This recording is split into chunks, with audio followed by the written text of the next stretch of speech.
Assalamualaikum warahmatullahi wabarakatuh. Selamat malam. Pada kesempatan kali ini, saya akan menjelaskan terkait dengan materi lab system data yang ada pada sesi 5.5. Di sini kita akan belajar bagaimana membuat sebuah volumes, bagaimana mengimport data ke dalam volume, dan bagaimana menggunakan volumes ke dalam sebuah aplikasi. Kita akan menggunakan volume untuk menyajikan persisten ke sebuah aplikasi. Pada lab ini juga kita akan menggunakan sebuah URL sorter aplikasi yang dimana kita akan menggunakannya pada tiga komponen, yaitu database container, backend container, dan juga frontend container. Untuk kode sumbernya di sini untuk frontend dan juga backendnya tersedia pada tilde subdirectory do188 subdirectory solution subdirectory persisting minus lab setelah kita melakukan eksekusi pada script labnya. Ada beberapa catatan yang harus diikuti pada lab ini terkait khususnya pada backend dan juga frontendnya. Yaitu pada backendnya, yang pertama backendnya menggunakan nilai default pada user, password, dan juga database-nya untuk sederhanaan. Kemudian yang kedua, backendnya menggunakan nama database container untuk memberikan solusi dari address IP, alamat IP database. Jangan mengganti nama dari database containernya. Kemudian untuk front end-nya, yang pertama itu front end-nya menggunakan sebuah engine X server untuk mengarahkan request dari localhost 8080 ke persisting minus backend 8080. Jangan juga mengganti nama dari backend containernya. Jika front end keluar setelah start atau dimulai, maka kita akan mengeksekusi podman spasi logs spasi persisting minus front end untuk melakukan cek pada log-lognya.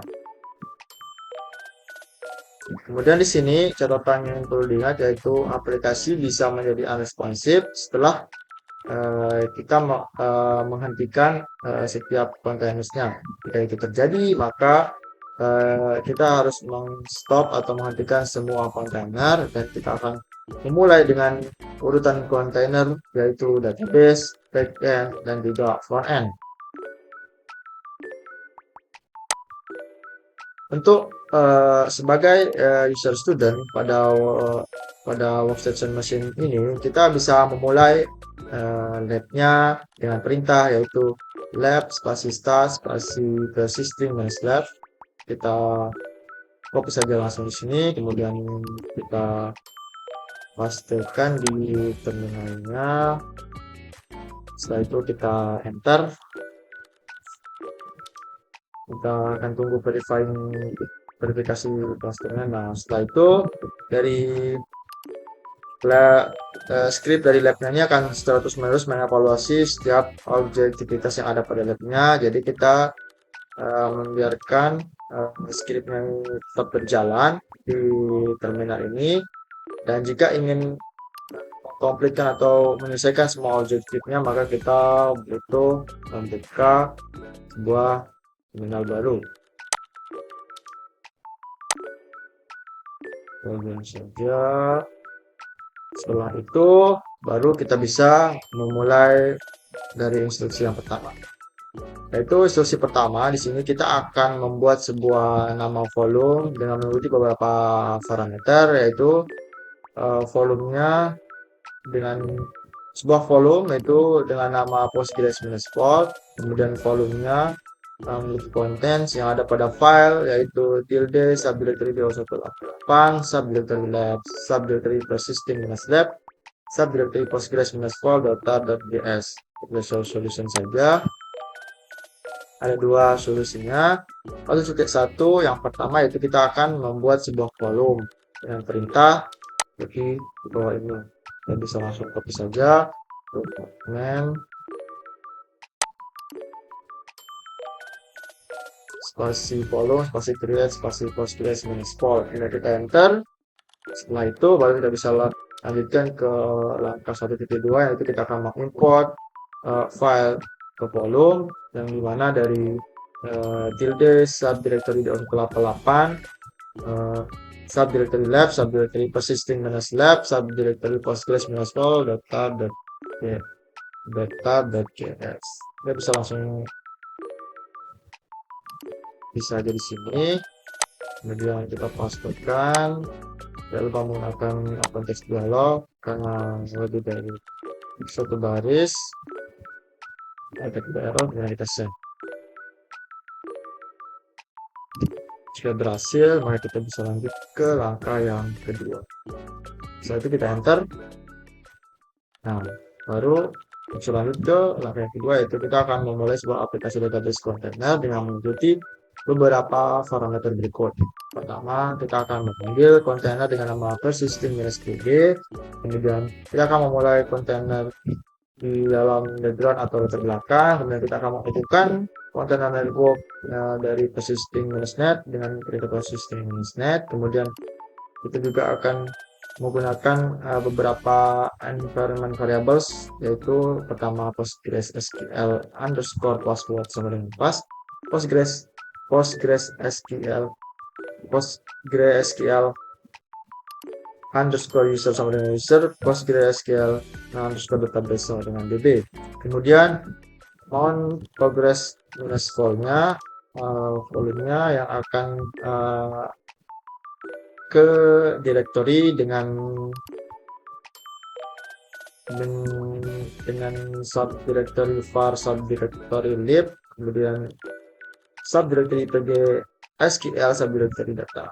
Kemudian kita akan juga menggunakan image pada PostgreSQL -13:1 pada registry.oct4.example.com :8443 subdirectory RHE19. Sini ada dua solusi. Yang pertama terkait dengan 2.1. Di sini kita akan membuat sebuah network dengan persisting-net. Perintah di bawah ini tidak bisa copy saja langsung. Kemudian kita pastekan di terminalnya. Setelah itu kita akan setelah itu baru kita bisa lanjut ke poin 2.2, yang dimana kita akan memulai sebuah database container dengan perintah di bawah ini.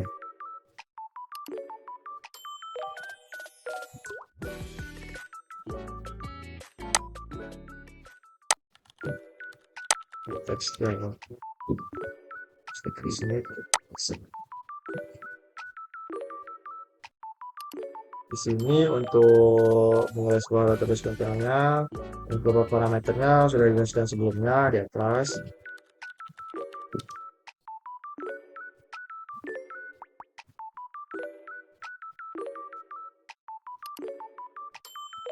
Setelah itu baru kita enter, kemudian kita bisa melanjutkan ke langkah ketiga.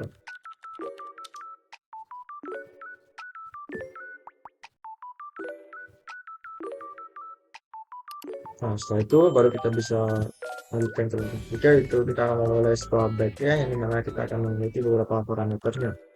Pertama, kita akan memanggil kontainer dengan nama persisting-backend, kemudian memulai sebuah kontainer di background atau ke belakang. Kemudian kita juga menggunakan environment variable db underscore host sama persisting-db. Kemudian kita akan mengekspos port 8080 dari mesin ke rute, kemudian rute request yaitu port 8080 dalam sebuah kontainer. Kemudian kita akan menghubungkan kontainer network dengan perintah persisting-net. Kemudian kita juga akan menggunakan image portman image-nya pada registry .oct4.example.com :8443 subdirectory data. Kemudian kita bisa show solution saja di sini dengan perintah yang ada di bawah ini. Kemudian kita bisa copy saja, kita bisa pastikan dari sini, kemudian kita send. Jika berhasil, ya kita bisa lanjut ke langkah yang keempat. yaitu memulai yang beberapa parameter di bawah. Setelah itu baru kita bisa enter.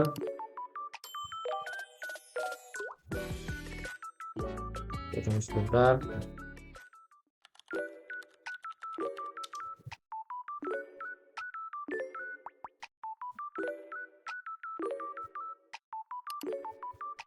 Oke, sudah, baru kita bisa lanjut ke langkah yang keempat, yaitu kita akan memulai front end dengan mengikuti beberapa parameter, yaitu pertama kita akan memanggil kontainer dengan nama processing minus front end, kemudian kita akan memulai kontainer di background atau terbelakang, kemudian kita akan menghubungkan networknya dengan perintah processing minus net, kemudian kita akan mengekspos port 3000 pada yang ada di mesin dengan rute request yaitu port 8080 ke dalam sebuah kontainer. Itu juga akan menggunakan image dari registry.ojp 4.example.com kalau 8483 sambil tidak training sambil dulu format minus resolution minus n resolution solution saja di sini. Nah, dengan perintah seperti yang di bawah ini kita copy saja, kemudian kita pastikan sini, dan itu kita save. Jika berhasil, kita bisa lanjut ke langkah yang kelima.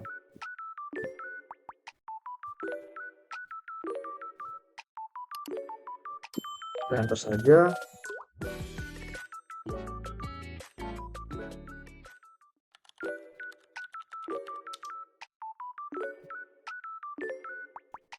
Nah, setelah itu kita bisa lanjut ke langkah yang kelima, yaitu melakukan tes aplikasinya. Di sini poin dari 5.1 kita akan melakukan testing ke browser terkait dengan localhost 3000. Kita copy saja.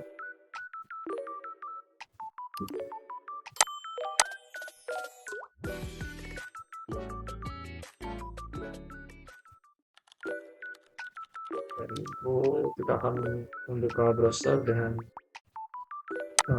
titiknya, kemudian Mozilla Firefox-nya sini. Kita bisa langsung paste saja. Setelah itu baru kita buka. Jika sudah seperti ini, maka kita bisa lanjut ke poin 5.2 yang dimana kita juga akan melakukan testing terhadap localhost 80, yaitu 2080. Kita bisa copy saja langsung.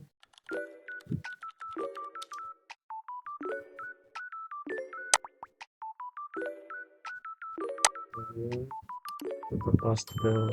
Kita enter. Nah, jika sudah begini maka data sudah berhasil di import. Kemudian langkah terakhir yaitu melakukan yang menutup atau melakukan finish terkait dengan lab pada processing lab ini. Jadi sebelumnya kita bisa melakukan checking pada terminalnya apakah semuanya sudah sukses atau seperti apa, atau masih error. Kita bisa lihat di sini semua objektifnya sudah passing, artinya sudah selesai semua. Jadi di sini ketika sudah selesai kita bisa melakukan finishing saja dengan mengetik Y. Jika sudah, maka pada sesi lab processing ini sudah selesai, kita selesaikan, kerjakan. Terima kasih. Assalamualaikum warahmatullahi wabarakatuh.